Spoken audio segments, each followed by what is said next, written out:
শিশুদের কিডনি রোগ হওয়ার সম্ভাবনা আছে। যেমন ধরেন আমরা এখন নর্মালি কি করি, এখন শীতের দিন অথবা সেফ সাইডে থাকার জন্য আমরা ছোটোবেলায় দেখতাম যে বাচ্চা জন্মের পরে তাদের কাঁথা ব্যবহার করতেন, বারবার প্রস্রাব করলে পরিষ্কার করতেন। এখন মায়েরা সময় কম, তারা বিজি, আবার হ্যাসেল ফ্রি হওয়ার জন্য ডায়াপার ব্যবহার করেন। এখন যারা নিয়মিতভাবে ডায়াপার ব্যবহার করেন তাহলে তার প্রস্রাবটা জমেই জেনিটালের আশেপাশে থাকে, সেখান থেকে তার প্রস্রাব প্রস্রাব ইনফেকশন হয়।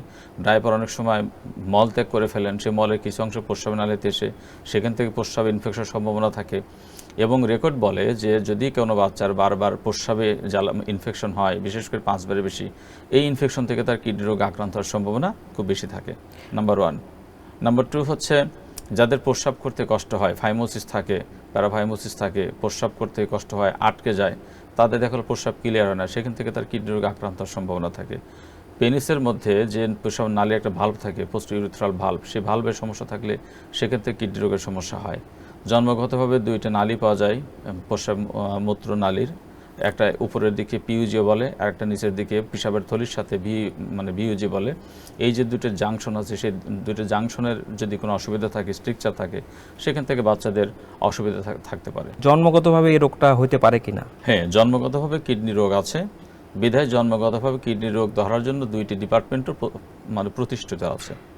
একটি হচ্ছে পেডিয়াট্রিক ইউরোলজি, যারা বাচ্চাদের 12 বছর জন্ম থেকে 12 বছর বয়সী বাচ্চাদের স্ট্রাকচারাল কিডনি ডিজিজগুলো ডিল করে থাকেন। এবং আরেকটি হলো পেডিয়াট্রিক নেফ্রোলজি, যারা ফাংশনাল যে ডিজিজগুলো আছেন সেগুলো নিয়ে ডিল করে থাকেন।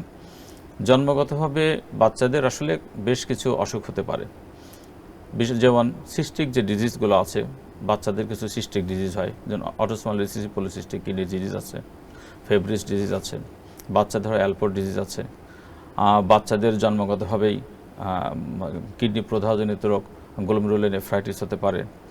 এছাড়া স্ট্রাকচারাল কিছু যে জন্মগতভাবে বাচ্চাদের দেখা গেল যে আলট্রাসোনোগ্রাম করেই পাওয়া যায় যে পেটের মধ্যে বাচ্চার কিডনিতে পানি জমা আছে, নালি চিকন আছে, অথবা একটা বাচ্চার কিডনি অনুপস্থিত আছে, একটা বাচ্চার কিডনি আছে, সে কিডনিটা হয়তো তার সঠিক জায়গায় নেই, অন্য একটা জায়গায় আছে।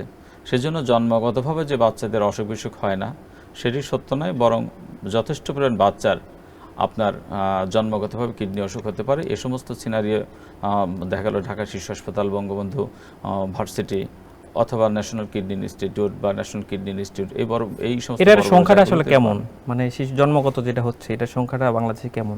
জন্মগতভাবে বাচ্চাদের যে অসুখ বিসুখ সেটি সুনির্দিষ্টভাবে আসলে এরকম নেই, তবে বলা হচ্ছে যে বাচ্চাদের 4 থেকে 5% বাচ্চাদের যারা অসুস্থ হয় তারা কিডনি রোগে আক্রান্ত থাকেন।